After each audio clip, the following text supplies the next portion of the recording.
시청자 여러분 안녕하십니까? 한낮에는 초여름이 느껴지지만 아침 저녁으로는 여전히 서늘합니다. 환절기 건강 잘 챙기셔야 할 것 같습니다. 이번 주 뉴스 비하인드에서는 대구시가 국제회의 유치를 전담해왔던 대구 컨벤션 뷰로를 해산하기로 결정한 내용을 살펴보겠습니다. 그리고 토크와이드 코너에서는 송필경 사단법인 전태일의 친구들 이사장으로부터 5년 만에 첫 삽을 뜨게 된 전태일 열사 옛집 복원 사업에 대해 들어보겠습니다. 시사톡톡 지금 시작합니다.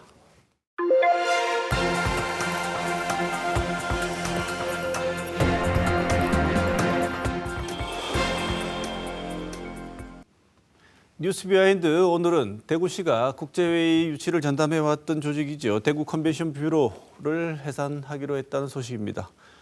여기에서 근데 또 진행되는 과정에 여러 가지 무리한 일들이 있다 이렇게 지적되는 내용이 있다고 하는데요. 이 소식 오늘 살펴보겠습니다. 먼저 오늘 나와주신 이상원 뉴스민 기자 소개합니다. 어서 오십시오. 안녕하십니까. 이태우 대구 MBC 기자 나와 있습니다. 어서 오십시오. 안녕하십니까. 이태우 기자. 네. 컨벤션 뷰로라는 이 기관이 무려 21년 동안 우리 지역의 국제회의 유치를 전담해 왔는데 대구시가 이 기관 왜 없애려고 하지요? 그 홍준표 대구시장이 대구시장으로 취임한 지가 2022년이죠. 홍 시장은 시장이 되자마자 공공기관 통폐합에 열을 올립니다. 이 컨벤션 뷰로도 예외가 될 수는 없었는데요. 그때 컨벤션 뷰로를 엑스코와 합치는 방안이 논의가 됩니다. 그런데 그 컨벤션 뷰로는 비영리 사단법인이고 그 엑스코는 주식회사니까 이렇게 합치면 법적으로 문제가 생긴다는 지적이 나와서 일단 그만둔 상태였습니다. 참고로 컨벤션 뷰로는 2003년에 대구시가 국제회의를 개최하고 또 여러 가지 일들을 하기 위해서 설립한 단체입니다. 그런데 올해가 되면서 대구시는 다시 컨벤션 뷰로를 해산할 계획을 짜게 됩니다. 그래서 대구정책연구원에 과제를 맡겨서 이 해산할 수 있는 방안을 찾으라고 했는데요. 대구정책연구원은 그 컨벤션 기관의 구조를 혁신한다 이런 이름으로 원래 대구시가 하고 싶었던 그 엑스코로의 통폐합을 결론 냅니다. 그래서 기능과 인력을 엑스코 쪽에 몰아주는 그런 결론을 내리게 됩니다. 이 두 기관 중에 엑스코를 중심으로 통폐합하게 된 배경에는 엑스코가 조직도 크고 인력도 많고 또 관련 인프라를 더 가지고 있어서 지역의 그 컨벤션 산업의 중심 역할을 할 수 있다라고 대구시는 본 것이죠. 그래서 컨벤션 뷰로는 결국 해산을 맡게 되는데요. 대구시는 지난 3월에 이 컨벤션 뷰로를 해산하려고 했습니다. 그런데 이 의결권을 가진 회원사와 또 직원들의 반발이 세지자 일단 총회를 다음 달 9일로 미뤄놓은 상태입니다. 네. 이런 일이 있을 때면 여기 일하고 있던 직원들은 본인의 직장을 잃는 것 아니겠습니까? 네. 그렇게 되면 당연히 내부 구성원들의 반발은 있을 텐데 그것을 제외하고도 이 해산을 추진하는 과정에서 다소간 원만한 대화 혹은 진행 과정에 있어서 이 일정한 수순이 진행되기보다는 대구시가 일방적으로 밀어붙이기를 한다 이런 지적이 있다지요, 이상훈 기자? 네, 맞습니다. 대표적으로 패싱하고 있는 게 대구시의회여서 문제가 되고 있는데요. 좀 따져보면은 컨벤션 뷰로가 해왔던 해외 사무소 운영 업무는 대구시의회의 동의 절차를 거쳐서 위탁된 사무입니다. 그리고 컨벤션 뷰로의 역할은 조례로 정해두고 있음에도 불구하고 의회의 동의나 조례 개정 절차를 거치지 않고 조직을 해산하고 엑스코로 기능 토감을 추진하고 있는 게 문제로 지적되고 있습니다. 이 과정에서 컨벤션 뷰로의 직원이 대표를 포함해서 12명인데 이들에 대한 고용 승계도 하지 않기로 결정을 한 상태여서 논란을 더 키우고 있는 겁니다. 방금 절차적 문제가 있다고 말씀을 드렸는데 좀 더 구체적으로 좀 짚어보면은 컨벤션 뷰로가 대구시 조례로 국제회의 전담 조직으로 정의되어 있는 만큼 전담 조직 역할을 엑스코로 넘기려면 조례 개정이 필요한 상황입니다. 또 컨벤션 뷰로가 하고 있던 해외 사무소 위탁 운영 업무는 대구시의회의 동의 절차를 거쳐서 위탁된 사무이기 때문에 마찬가지로 이를 엑스코로 이관시키려면 의회의 동의 절차가 필요합니다. 하지만 대구시는 의회를 패싱하고 일단 뷰로를 해산하는 절차부터 밟아가는 중입니다. 말씀드린 조례는 대구시가 2005년에 제정한 대구광역시 국제회의 산업 육성에 관한 조례인데요. 조례에 따르면 시장은 국제회의 산업 육성의 효율적 추진을 위해 법에 따라 국제회의 전담 조직을 설치할 수 있다라고 규정을 했고요. 곧장 사단법인 대구 컨벤션 뷰로를 1항에 따라 설치된 전담 조직으로 본다고 정의했습니다. 민간 위탁 또한 2016년부터 의회 동의를 받아서 진행이 되어 왔는데요. 2016년에 대구시가 중국 상해와 베트남 호치민의 해외 주재관 설치를 추진하면서 관련 업무를 컨벤션 뷰로에 위탁하는 민간 위탁 동의안도 의회에서 승인받았습니다. 2022년 지방자치법 개정 전까지 지방자치단체가 해외에 사무소를 둘 수 있는 법적 근거가 없었기 때문인데 이를 우회하는 수단으로 컨벤션 뷰로를 활용한 겁니다. 대구시는 해외 사무소를 만들고 공무원도 파견해 두면서 사무소 운영은 별도 사단법인인 컨벤션 뷰로에 위탁하는 방식으로 해서 법률적 문제를 해결했습니다.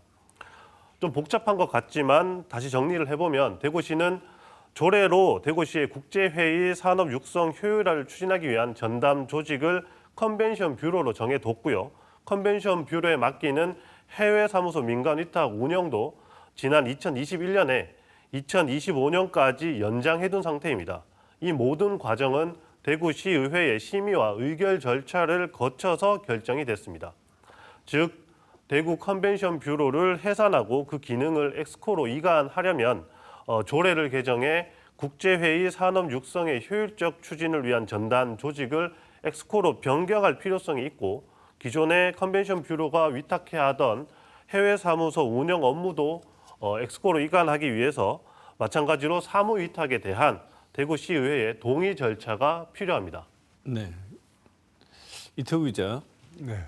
이 기관이 21년을 지속해온 기관 아니겠습니까? 그래서 네, 대구 컨벤션 뷰로가 주로 해오는 게 해외 네트워크를 통한 사업 유치가 주로 된 것인데 21년의 세월이 축적된 이 기관이 없어지면 꽤 큰 타격이 오지 않을까 걱정하는 사람도 꽤나 많을 것 같습니다.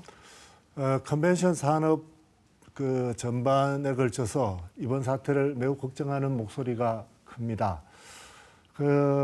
방금 말씀하셨듯이 컨벤션 뷰로는 오랫동안 해외에 인적 네트워크를 닦아놓았고요. 그리고 거기에 관련된 다양한 노하우를 가지고 있습니다. 이 컨벤션 뷰로가 없어지면 앞으로 대구시가 국제회의를 개최해야 하는데 아주 어려움이 있을 것이라고 내다보는 사람도 많습니다. 이 컨벤션 산업협회인 한국마이스협회와 또 한국 PCO협회라고 국제회의 전문 용역 업체가 있습니다. 이들 단체들은 성명을 내고 대구시가 컨벤션 뷰로를 없애기로 한 그 결정을 철회하라고 요구하고 있습니다. 오성환 한국 PCO 협회장은 만약에 뷰로가 없어지면 1차적인 손해는 대구시가 보겠지만 결국 이 손해는 우리나라 전체로 번져서 국제회의를 개최하는 역량이 떨어질 것이다. 이렇게 걱정하고 있습니다. 네. 이상훈 기자. 네. 지금 대구시가 절차를 어기고 있다고 얘기를 하셨지 않습니까? 그런데 이 문제를 중간에 정리할 때 보면 복잡해 보이지만 여러 가지 이유가 있어서 그렇다 이렇게 얘기를 하셨는데 대구시가 조례로 대구 컨벤션 뷰로를 국제회의 산업육성 전담조직 이렇게 규정한 거는 대구시 자의적인 결정이라기보다는 정부 감사에서 이 부분이 문제 제기됐기 때문 아니겠습니까? 네, 맞습니다. 대구 컨벤션 뷰로는 2003년에 설립이 됐고 조례는 2005년에 제정이 됐습니다. 제정 당시까지만 해도 컨벤션 뷰로를 전담 조직으로 명시적으로 정의한 내용은 조례에는 없었습니다. 관련 내용이 포함된 건 2015년에 와서인데 2012년 정부 합동감사에서 관련 내용을 지적을 받았기 때문입니다.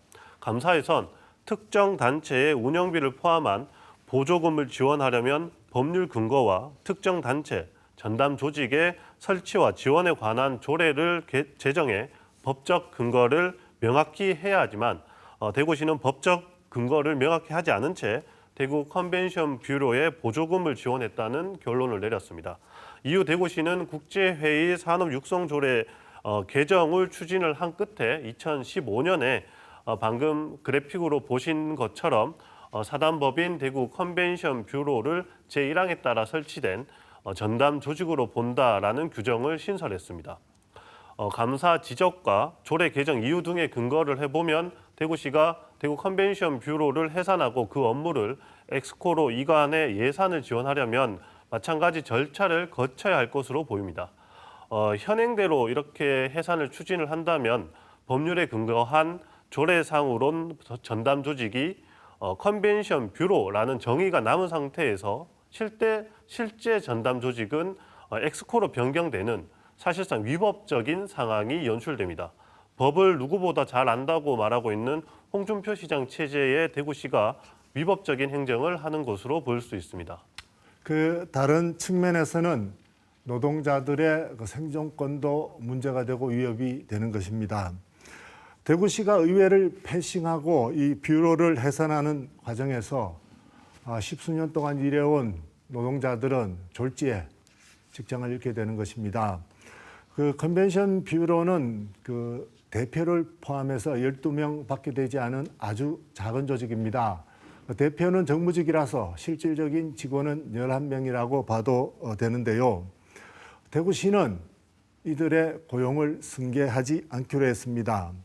직원들은 그렇게 보지 않습니다. 컨벤션 뷰로가 지방자치법에 따라서 공공기관에 해당되고 그래서 당연히 고용 승계가 이루어져야 한다는 것인데 대구시는 이 뷰로가 사단법인이고 또 민간 위탁기관이라서 대구시가 굳이 이들을 고용 승계할 필요가 없다고 주장하고 있습니다. 그 직원들이 고용 승계의 근거로 꼽는 것은 컨벤션 뷰로가 공공기관이라는 것인데요. 이것은 그 지방재정법 17조 2항에 따른 것입니다. 법령이나 아니면 그 법령에 따라서 만들어진 지방자치의 조례에 의해서 그 만들어진 기관 또는 지방자치단체를 회원으로 하는 공익법인 이 두 가지가 되면 공공기관이라는 건데요. 컨벤션 뷰로는 이 두 개 다에 해당된다고 직원들은 보고 있습니다. 네. 홍 시장 취임 후에 대구시가 산하 공공기관 통폐합을 대대적으로 진행하지 않았습니까? 네. 이상훈 기자, 근데 그때는 고용 승계 약속 지켜졌지 않습니까? 맞습니다. 통폐합을 추진하는 과정에서 고용 승계를 100% 하겠다고 밝혔고 실제로 기간 통폐합 과정에서 고용 승계는 100% 이루어졌습니다. 정장수 대구시 경제부시장은 지난 23일 열린 대구시의회 임시회 본회의에 출석을 해서 대구시가 공공기관 통폐합을 하는 과정에서 고용을 100% 승계한 이유에 대해 공공기관 간의 구조조정이었기 때문에 사용자의 책임으로서 한 것이다라고 설명을 했습니다. 하지만 정 부시장은 마찬가지로 공공기관의 지위가 있는 컨벤션 뷰로에 대해선 고용승계 의무가 없다는 입장을 밝혔습니다. 정 부시장은 고용승계는 시민이 부여한 권한 범위를 벗어나 선의를 요구하는 것이다라고 하면서 대구시 공직자에게 시혜적인 선의를 베풀 권한은 없다라고 했습니다. 컨벤션 뷰로를 해산하고 엑스코에 통합하는 건 민관 위탁 사업을 공공으로 전환하는 일이고 고용승계 법적 책임 대상이 될 수 없다라고 강조했습니다. 질의에 나선 육정미 대구시의원은 시혜가 아니라 책임이다라고 반박을 하긴 했지만 대구시는 현재까지 고용승계는 불가하다라는 입장을 고수하고 있습니다. 지방정부의 국제의 전담기구를 운영하는 곳이 18곳 있습니다. 그중에 15곳이 통합 운영을 하고 있고 저희 대구시처럼 별도의 기구를 둔 곳은 대구, 제주, 고양 3군데에 불과합니다. 제주와 고양시도 통합을 위한 용역을 지금 진행 중에 있습니다. 지금 의원님께서 말씀하신 것은 우리 대구시 공직자들은 대구 시민들께서 위임해 주신 권한으로 예산을 편성하고 또 집행을 합니다. 그 권한은 당연히 공공성과 시민 복리 정진이라는 책임의 범위 이내에서만 가능한 것입니다. 안중곤 대구시 경제국장과도 저희가 통화를 해봤는데 안 국장은 저희와의 통화에서 법상 국제회의 유치 등에 관한 업무에 대한 권한이 대구시장에게 있는 것이고 권한에 의해 적합한 기관에 우리가 그 업무를 위탁할 수 있는 것이다 라면서 조례는 선언적 의미에 불과하다라고 말했습니다. 네, 오늘 준비한 소식 여기까지입니다. 취재한 두 기자 고생하셨습니다. 뉴스비하인드 오늘 여기서 마치겠습니다. 고맙습니다.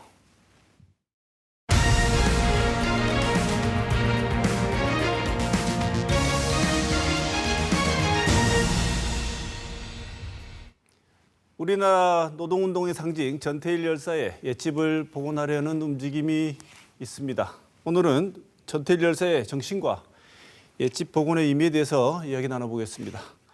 송필경 사단법인 전태일의 친구들 이사장 나오셨습니다. 어서 오십시오. 예, 고맙습니다. 이사장님, 저기 전태일 열사 옛집 복원 소식은 저희들이 예전에도 한번 전해드린 것 같은데요. 예. 벌써 옛집 복원이 추진한 지 5년이 지났습니다. 4년입니다. 그러니까 5년 만이죠. 이제 5년째 접어드는 해인데 올해 이제 드디어 첫 사업을 뜨게 되었는데 예. 전태일 열사의 옛집을 복원하는 것의 의미, 어떤 의미가 있고 또 우리 전태일 열사와 대구는 어떤 인연이 있는지 소개를 좀 해주시죠. 전태일 열사가 그 평화시장에서 일할 때 총각 어디 출신이냐 물으면 항상 대구 사람 전태일이라고 했을 정도로 대구에 자부심이 많았습니다. 그 전태일은 1948년 대구에서 태어났습니다. 그리고 좀 어릴 때 아버지가 사업 실패해서 한국전쟁 발발 직전에 부산으로 이사갔어요. 거기서 한 4년 살다가 1954년부터는 거의 서울에서 살았습니다. 서울에서 살면서 부산에서도 그랬지만 서울에서도 거의 비렁뱅이 수준이었어요. 때로는 걸식을 하고 구두 닦기도 하고 신문팔이도 하고 그렇게 이제 입에 풀칠을 하고 또 사는 집은 거의 천막촌에 살았습니다. 네. 또 천막촌이 없을 때는 천막과 천막 사이에 거적을 깔고 그렇게 살기도까지 했습니다. 헛간에 새방살이도 하고 그렇게 했는데 1962년 8월에부터 1964년 2월까지 지금 우리가 건축되는 대구 저 남산동 집에 2평짜리 새방살이를 했습니다. 네. 그런데 여기에서 이제 지금 명덕초등학교 거기에서 야간 공민학교 중학교 1학년 과정을 거쳤습니다. 그 이전에는 아까 말씀드렸다시피 그런 생활을 하다 보니 국민학교 2년도 제대로 학교를 다니지를 못했어요.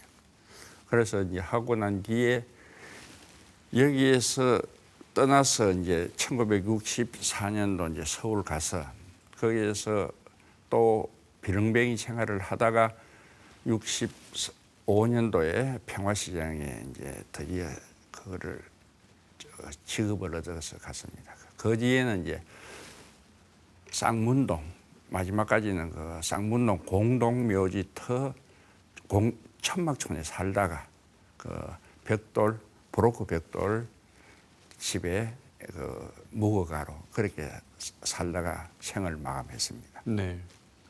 우리가 흔히 전태일 열사 하면 잘 모르시는 분들은 대구와 인연을 연결시키기보다는 예.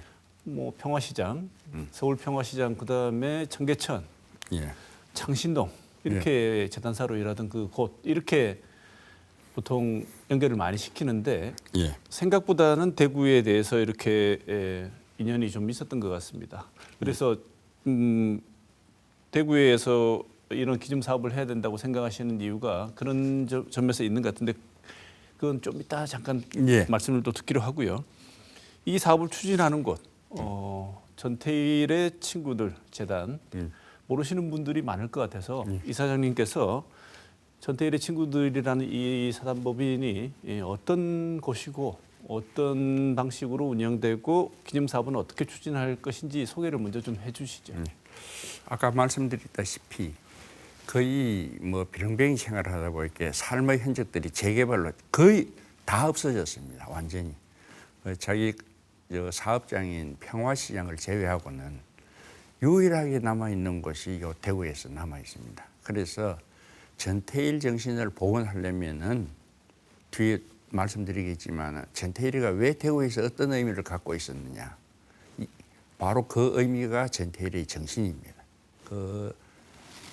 그걸 갖다가 우리가 보존하고 또 유일한 삶터를 보존하는 것이 전태일의 친구들이 지금 뭐 사업의 그 목적이 되고 있습니다. 자발적으로 이 지역에 있는 분들이 뜻을 같이 하시는 분들이 이렇게 처음에 이제 사단법인 발기인으로 처음에 모이셔가지고 예.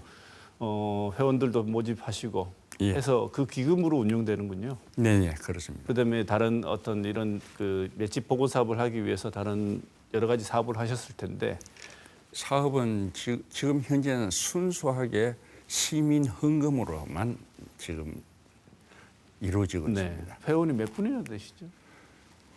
우리가 성금을 내주신 분은 3,300여 명인가 되고 우리 지금 회원은 한 120, 30명. 그리고 우리가 이사진 운영진은 13명입니다. 네.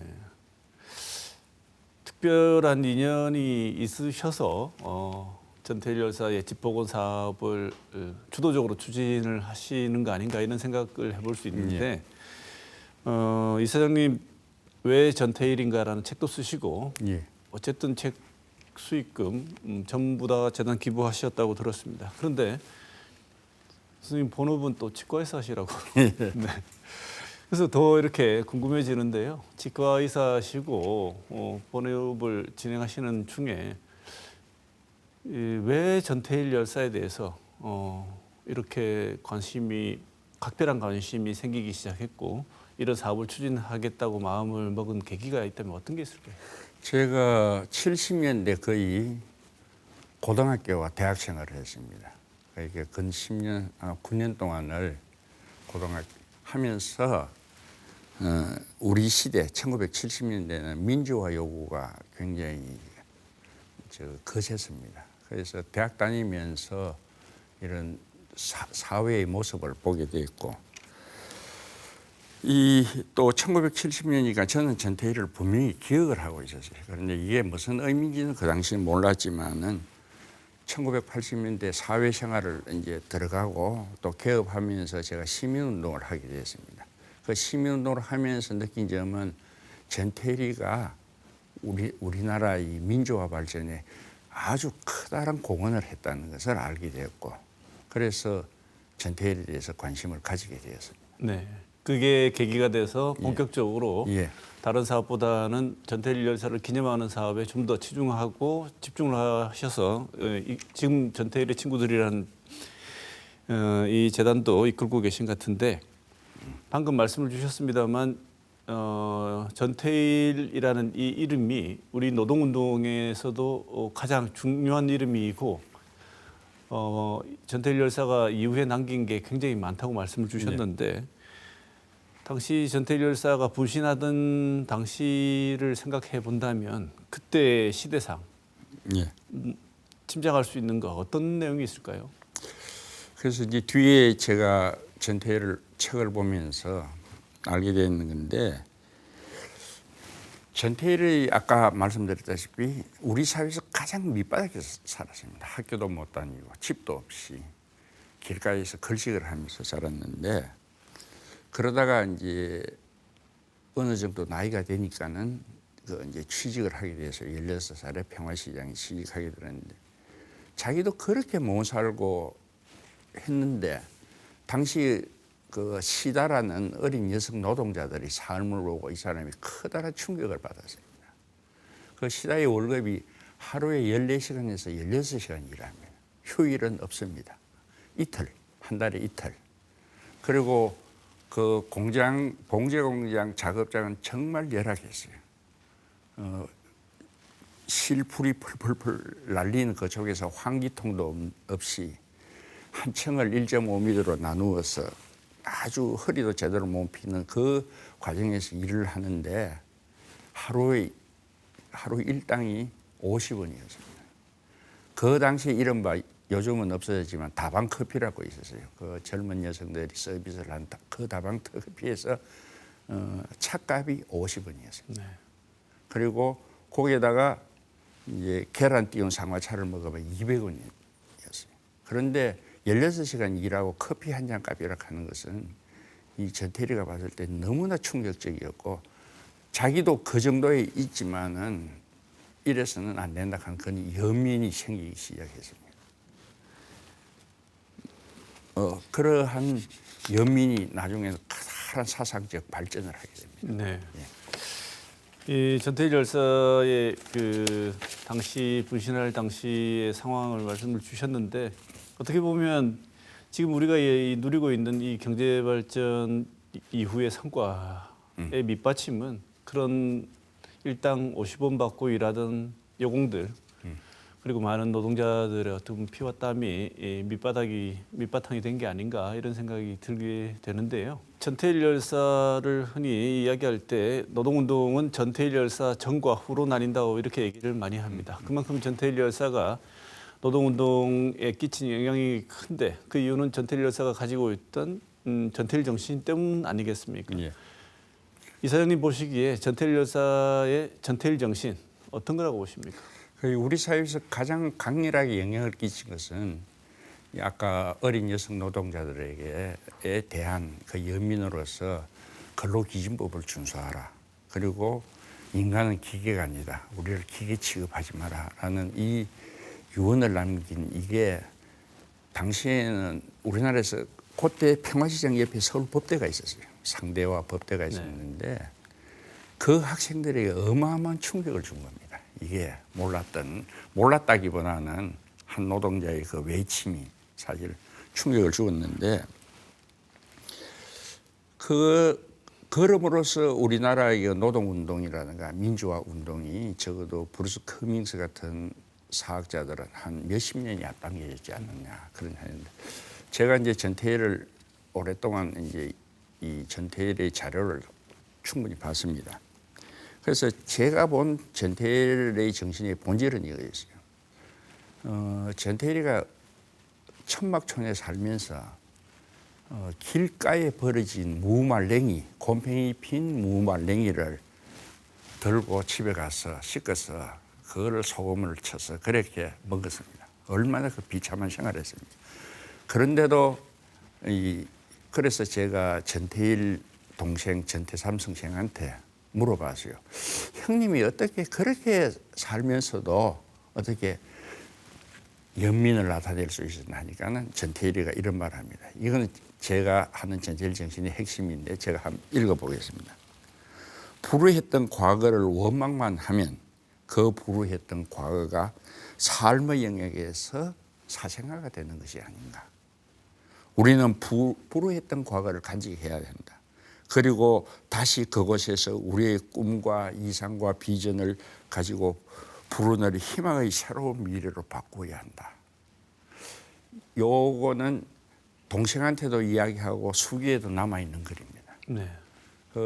국민학교도 못 나온 사람이 이 어떤 국문학자나 어떤 철학자보다 저 말의 표현이 정갈하고 생각이 깊었습니다. 바로 이게 전태일 정신이라고 저는 생각합니다. 지금 읽어주신 부분을 들으면서 전태일 열사는 참 비범한 분이다 이런 생각이 드는데요. 네. 쉽게 말하자면 본인도 그렇게 힘든 상황에서 네. 본인과 비슷한 처지 혹은 본인보다 더 어려운 처지에 있는 여공들에게 연민을 느낀다는 것은 아무나 할 수 있는 일은 아니지 않습니까? 그렇죠. 지금같이 이렇게 돌아보면은 사회적으로 약자인 사람들이 지금도 여전히 많이 있습니다. 예. 특히나 이 사회적 약자들에 대해서 방금 이사장님 말씀 주신 것처럼 전태일 열사가 한 말 중에 그 당시 많은 대학생들을 가슴 아프게 했던 얘기가 나한테 대학생 친구가 한 명이라도 있었더라면 예. 이런 얘기를 하셨다는데 그 얘기를 들은 대학생들이 받았던 충격은 정말 컸을 것 같습니다. 우리는 많이 배우고 알리던데 우리가 사회에 어떤 약자에 대한 애정과 정서적인 동질감을 가지고 있었는가에 대한 충격은 주었을 것 같습니다. 그런데 그런 상황은 지금도 여전한 것 같습니다. 여러모로 많은 사회적 약자들, 그때와는 다른 경제적인 측면 말고도 많은 의미에서의 사회적 약자가 있는데 전태일 열사의 정신도 말씀을 주셨습니다만 전태일 열사가 만약 지금 사회적 상황, 우리 사회의 여러 상황들을 본다면 어떤 생각을 하셨을까요? 그 지금 하나로 예를 들면 정규직과 비정규직의 차이입니다. 우리 얼마 전에 몇 년 전에 열차 수리하다가 라면 먹을 시간도 없이 열차 수리하다가 죽었던 구이역 사건. 그리고 저 캄캄한 밤에 혼자 컨베이어벨트를 조정하다가 거기에서 온몸이 그 갈기갈기 찢어진 그 노동자. 이런 걸 생각하면은 아마 전태일이가 정규직과 비정규직 이런 데 대해서 차이. 그리고 지금 뭐 여러 가지 원청, 하청 뭐 이래 가지고 많은 문제에서 있었던 약자적인 노동자들을 굉장히 먼저 생각했을 겁니다. 네. 여전히 그때 전태일 열사가 가졌던 정신이 우리 사회에는 과거의 일이 아니라 현재 살아 움직이는 정신으로 움직일 수 있는 여지가 있다. 말씀 주셨는데 요거는 이 질문은 다소 민감한 질문일 수도 있습니다. 왜냐하면 전태일 열사가 분신을 하셨던 당시의 상황이 상징적으로 드러나는 말이 산업화의 과정이고 그 당시에는 뭐 국가 근대화란 말로도 했고 그걸 가장 열심히 움직였던 사람이 박정희 대통령입니다. 그래서 분명히 박정희 대통령의 공과관은 있고 한쪽에서는 산업화의 아버지고 우리를 지금까지 잘 살게 만들어준 은인이고 위대한 지도자였다고 평가하는 반면에 또 한편에서는 전태일 열사를 비롯한 많은 노동자들과 그것에 저항하는 사람들에 대한 어떤 탄압, 핍박이 있었다고 평가가 양존하는데 지금 대구에 이슈가 되고 있는 것 중에 하나가 박정희 대통령, 전 대통령 동상 건립과 관한 것입니다. 대구 도서관하고 동대구역 광장에 박정희 대통령 동상을 세우려고 하고 있는데 지형상으로 보면 반대편에 위치한 상징인 전태일 열사의 기억 공간, 지금 집을 복원해서 전태일 열사를 기억하는 공간으로 만들려고 하는 일을 추진하고 계신 이사장님 보시기에는 박정희 대통령 동상을 건립하려는 이런 움직임, 시도에 대해서 어떻게 평가하십니까? 참 예민한 질문이기도 하고 이 우리나라 사회를 반으로 박정희를 찬성하는 사람과 반대했던 것은 참 아쉽고 참 애통한 일입니다. 그러나 제가 볼 때 이 박정희를 지금 대구시에서 박정희 동상을 건립하고 있잖아요. 여기에서는 박정희라는 악계 물신주의, 자본주의를 그걸 하는 것이 어떤 도덕적 이상이나 어떤 철학적 사유라는 것이 이런 것이 없이 강력한 이 권력에 대한 향수입니다. 특히 대구에서 하는 거는. 그래서 홍준표 시장이 이 동상 건립을 빌미로 대권 도전의 무기로 활용하는 데 대해서는 정말로 아쉽기 그지없습니다. 다시 말하면 박정희 동상 건립이라는 것을 저희들이 볼 때 이 수단과 동기가 굉장히 불손합니다. 네. 예.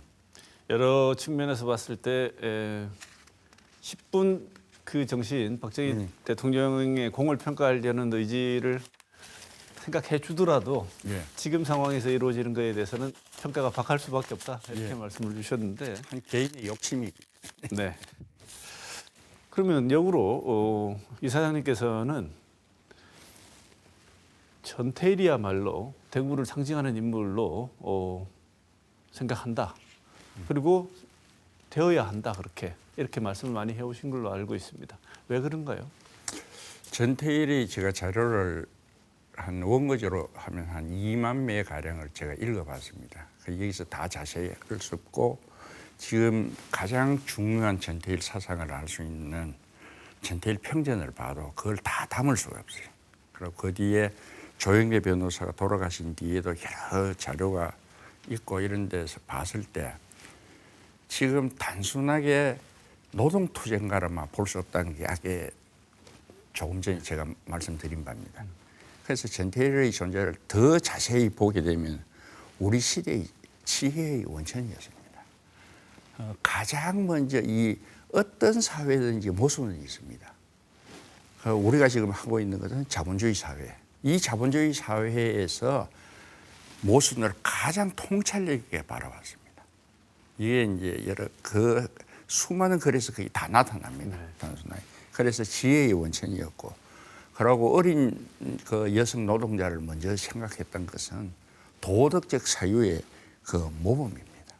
그리고 자기 몸을 불살라서 노동자에게 노동자에게서 희망을 준 것은 불가능을 가능하게 만든 그러한 사랑의 실천가 있습니다.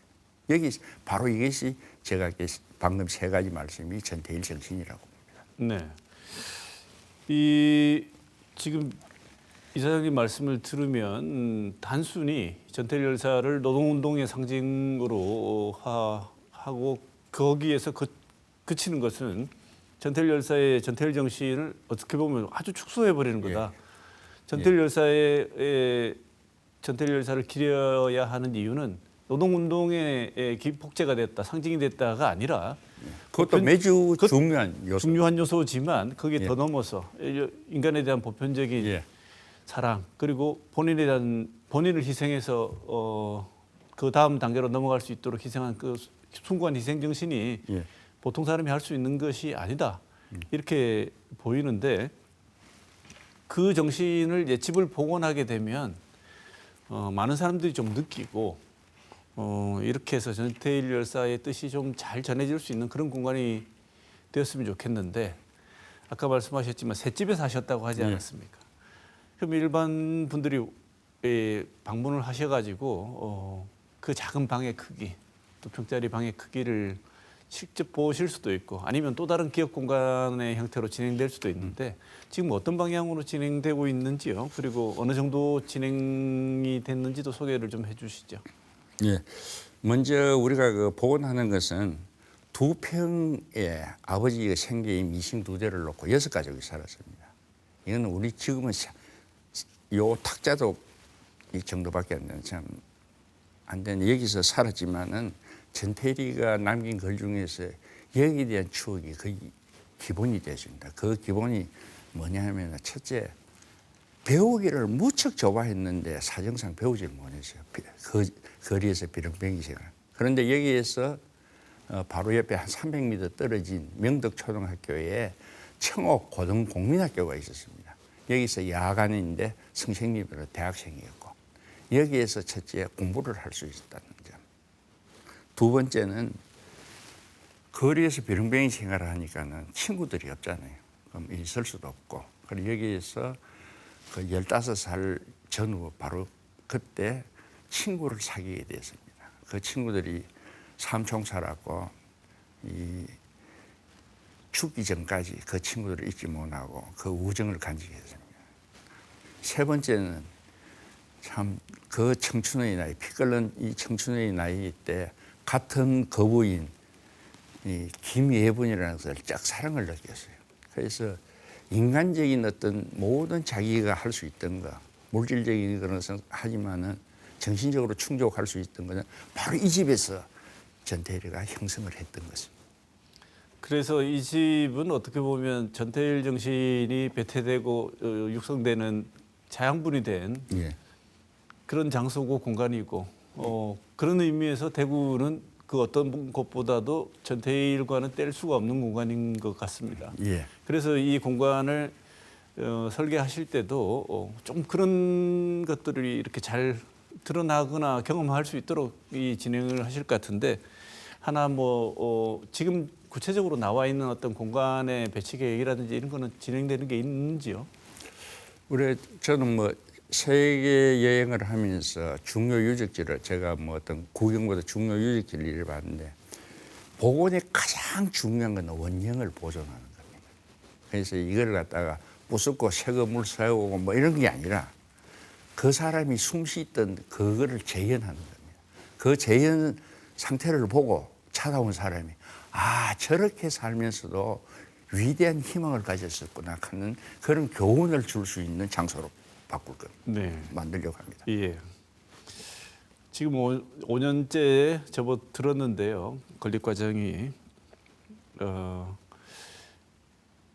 분명 어려움이 있었을 것 같습니다. 예. 쉽지 않은 일이고 이게 누가 돈을 이렇게 큰 돈을 출연해서 하는 것도 아니고 공적인 도움을 받는 것도 아니기 때문에 시간도 상당 시간이 걸렸고 그다음에 중간에 일부 기사를 보게 되면 운영 주체 관련해서 논의가 뭐 여러 가지 있었고 이런 얘기들도 있는 것 같은데 건립 과정에서 어떤 어려움이 있었는지 소개를 좀 해주십시오. 제일 처음 어려움은 이제 2년 안 되는 기간에 집을 매입했습니다. 우리도 그렇게 많은 돈이 하고 쉽게 집을 매입하는 그 과정에서 또 집값이 또 상승을 했어요. 상승했는데 그 상승분을 다 하고 난 뒤에도 그걸 했고 그래서 이제 본격적으로 이런 이제 복원 사업을 하려고 하는데 복원 사업이 사실은 누구 하나의 의견으로 될 일이 아닙니다. 많은 전문가들 내지는 어떤 역사적, 실정적 이런 걸 해서 이제 해야 되는데 코로나가 닥치잖아요. 그래서 전혀 움직이지를 못했습니다. 그리고 코로나가 이제 끝나고 작년 초에서야 비로소 이걸 갖다가 어떻게 할 것인가 하는 거 모일 수가 있었고 그 작년에 모여서는 아까 여러 가지가 있었습니다. 예, 새로운 공간을 마련하자는 것도 있고 그 복원의 중심을 하자 했는데 결국은 복원으로 중심을 하자. 새로운 공간은 또 어느 곳이든지 만들 수 있습니다. 여기 하는데 복원은 딱 한 곳 할 수 없어서 그래서 복원을 중심으로 지금 하고 있습니다. 결국 여기에 소요되는 비용이라든지 이런 모든 것들은 시민들의 자발적인 성금으로 이루어져 있는데 자금적인 면에서 지금 상황은 어떠신지요?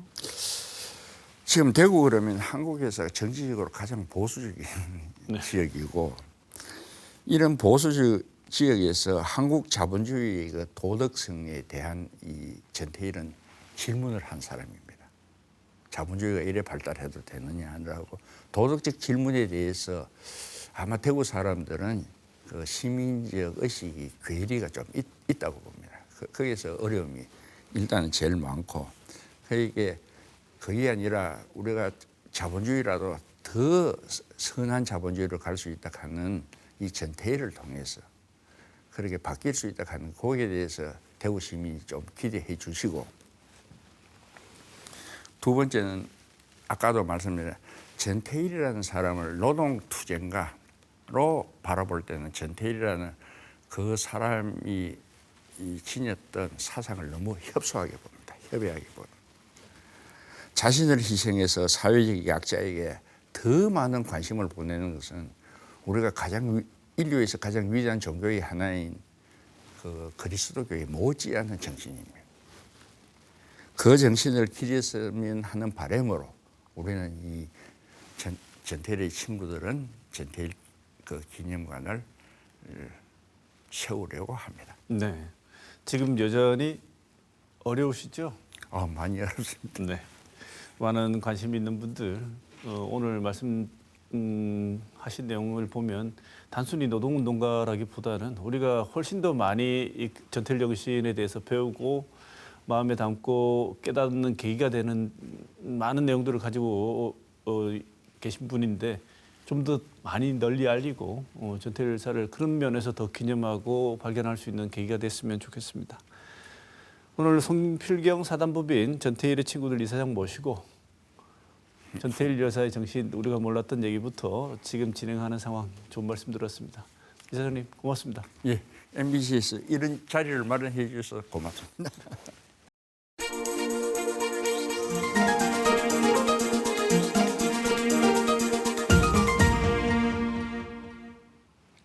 총선이 끝난 후 패배한 여당과 압승한 야당 모두 정당의 대표와 원내대표를 새로 선출하는 과정에 돌입했습니다. 정부와 대통령실에서도 국무총리와 비서실장의 인선을 두고 분주함을 넘어 혼란스러운 모습도 보이고 있습니다. 야당에서는 국회의장 후보를 놓고 벌써 분주한 모습입니다. 모두 선거에서 드러난 민심을 받들겠다는 다짐을 앞세우고 있습니다. 사리분별이라는 말은 우리가 일상에서 자주 사용하는 말입니다.